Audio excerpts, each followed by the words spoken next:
นี้อาจารย์จะมาสรุปเรื่องการเคลื่อนไหวในหัวไหล่นะแล้วก็จะให้ดูว่ากล้ามเนื้อที่เกี่ยวข้องมีอะไรบ้างแต่นี้ก่อนอื่นเนี่ยเราต้องดูการเคลื่อนไหวของร่างของหัวไหล่ก่อน shoulder นะครับ shoulder complex หรือ shoulder movement นะหัวไหล่เนี่ยเคลื่อนได้3มิติ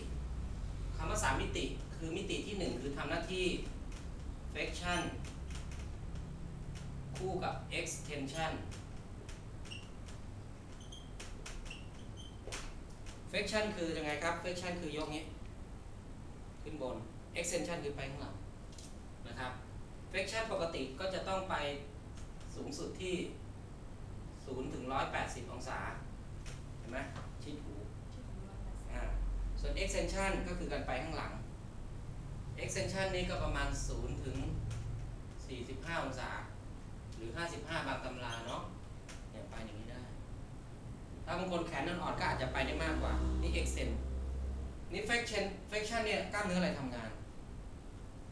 กล้ามเนื้อหลักก็คือ anterior deltoid คือ deltoid มัดหน้าเราต้องรู้ deltoid มัดหน้าก็จะอยู่ตรงนี้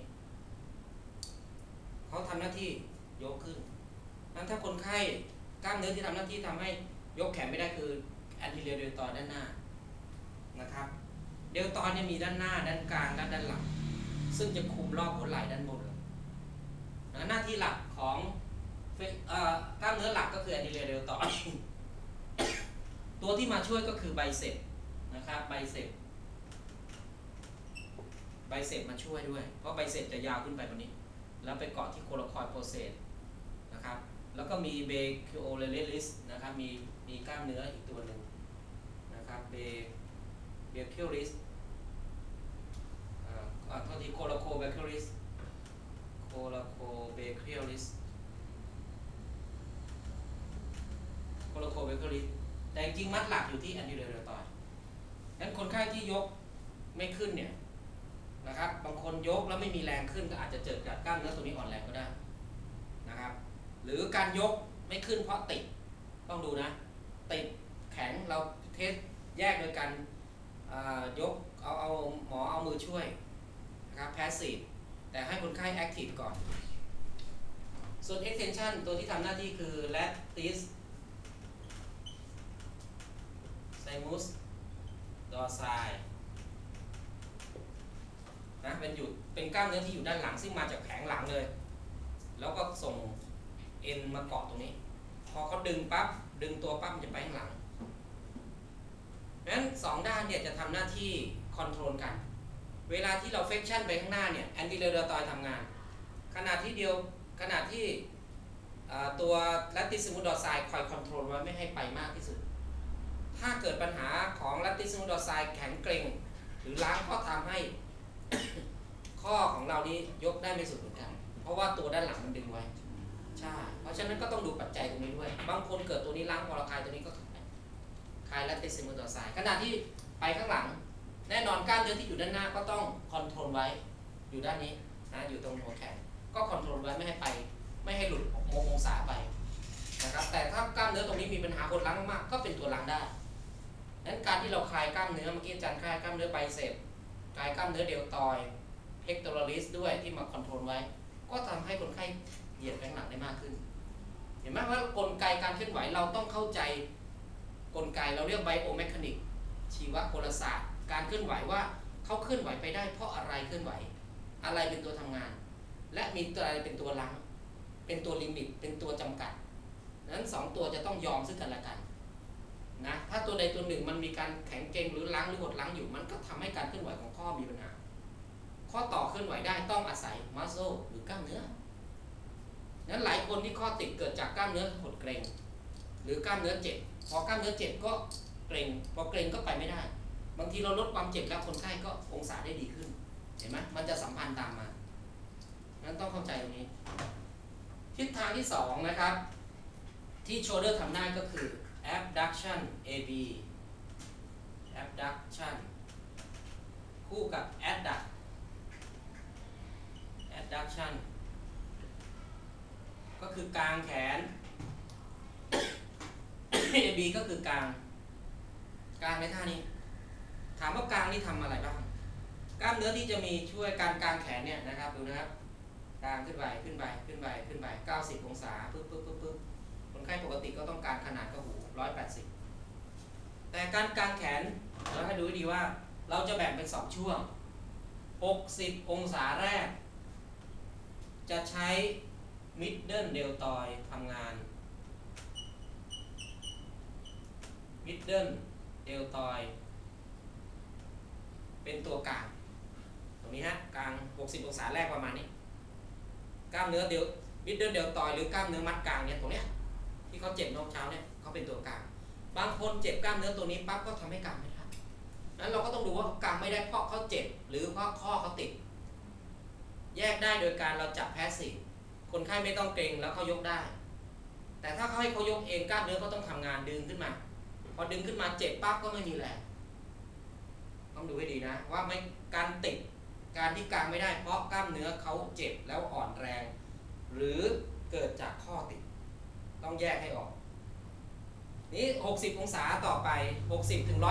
180จะใช้กล้ามเนื้อตัวที่เรียกว่าซุปราสไปเนตัสนะครับ60 องศาถึง 180ก็ใช้ซุปรา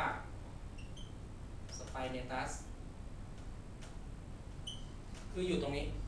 สอดมานี่อยู่ในร่องบุ๋มของซุปเปอร์สแคปูล่าน็อตนะครับขึ้นมาเกาะที่ตัวนี้ทำหน้าที่กลางช่วยใน60 ถึง 180นั้นถ้าคนไข้กลางที่100กลางขึ้นไปประมาณ90 องศาแล้วเจ็บแล้วร่วงก็อาจจะแสดงว่าเป็นกล้ามเนื้อมัดนี้เห็นไหมนั้นมัดนี้มีทาบิเซียสปิดอยู่มันอยู่2ไหนมันบางคนเกร็งมากๆหรือเจ็บมากๆก็ยกไม่ขึ้น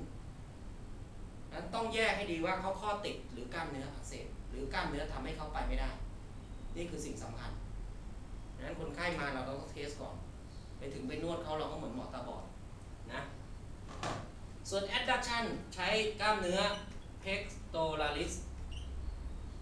นะครับมี major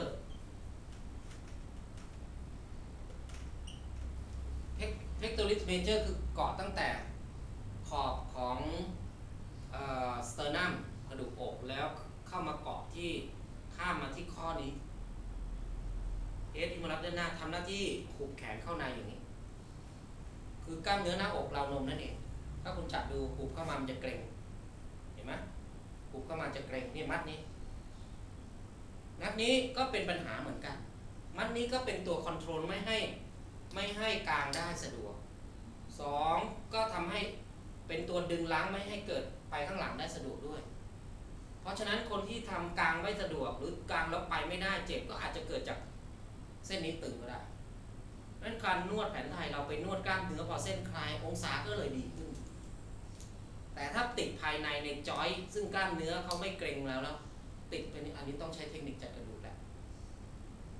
ก็ถึงบอกว่าให้ดูว่าติดเพราะกล้ามเนื้อหรือติดเพราะภายในข้อต่อคุณต้องแยกให้ออกอย่างเมื่อเช้าเนี่ยติดในที่กล้ามเนื้อเป็นส่วนใหญ่ข้อต่อเล็กน้อยก็เลยหายเร็วทำแป๊บเดียวคลายแป๊บเดียวดีขึ้นเร็วแต่ถ้าปล่อยนานๆครับกล้ามเนื้อจะไม่ค่อยเจ็บแหละเอ็นไม่ค่อยเจ็บแล้ว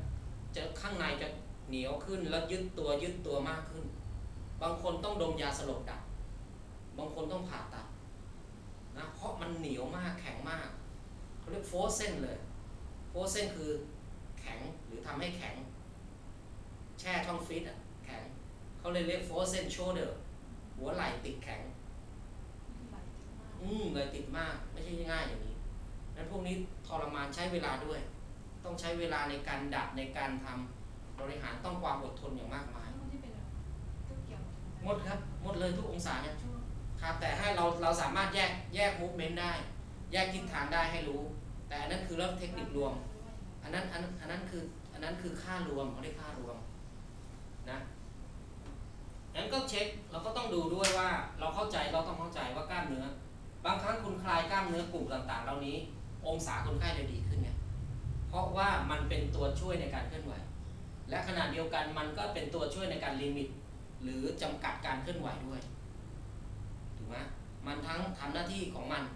ด้านหน้าก็ทำหน้าที่ของมันแต่พอไปด้านหลังให้ด้านหน้าล้างไว้ ใช่ มันคอนโทรลควบกันหมด และสุดท้ายก็คืออัน direction ที่ 3 ก็คือ internal rotation หรือหมุนนะเอง rotation กับ external หรือหมุนนอกนั่นเอง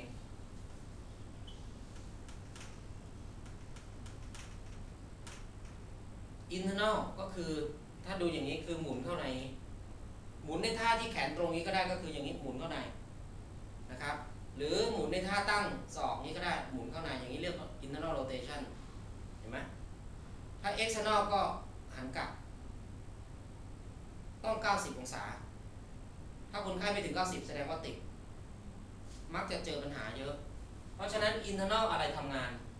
กล้ามเนื้อที่ช่วยในการ internal rotation คือกล้ามเนื้อที่อยู่ในใต้สะบักด้านในนี่นะกล้ามเนื้ออยู่ในนี้เลยนะอยู่ในสะบักข้างในก็จับยากมากแล้วมันก็ส่งเอ็นมาสอดมาเกาะที่มุมนี้ทำให้หมุนเข้าในเขาเรียก subscapularis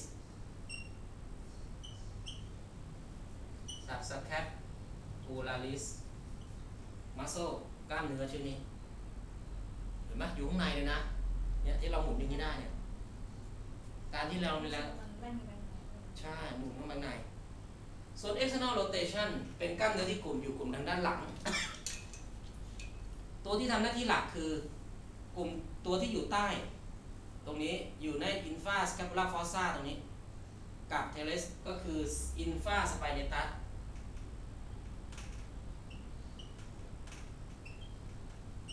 กับ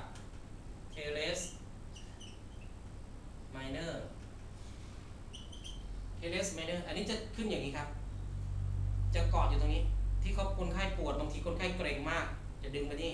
และ teres minor อยู่นี่และจึงมี teres major มาอยู่ตรงนี้ช่วยในการ extension ได้ด้วยเรียงกันมาอยู่ตรงนี้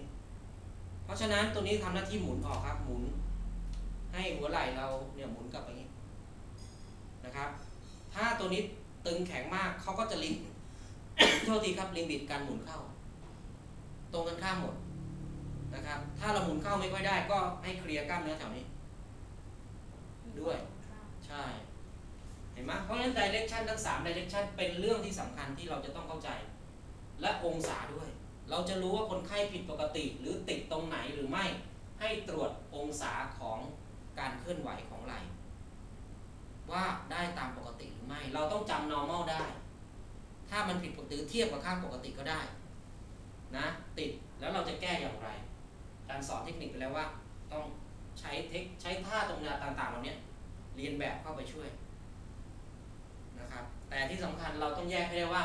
เป็น muscle หรือ joint ข้างใน joint แคปซูลข้างในตรงไหนที่อาจารย์บอกว่า60 องศาตรงไหนสุด60อย่างนี้หมายถึงว่าabduction เหรอ abduction หมายถึงว่าการที่เขาจะกางได้เนี่ย60 องศาแรกเช่นจานกลางอย่างเงี้ย60 องศาแรกเนี่ยไม่จากวัดจากนี้เนี่ยจากศูนย์วัดอย่างเงี้ยกลางมาเนี่ย60 องศา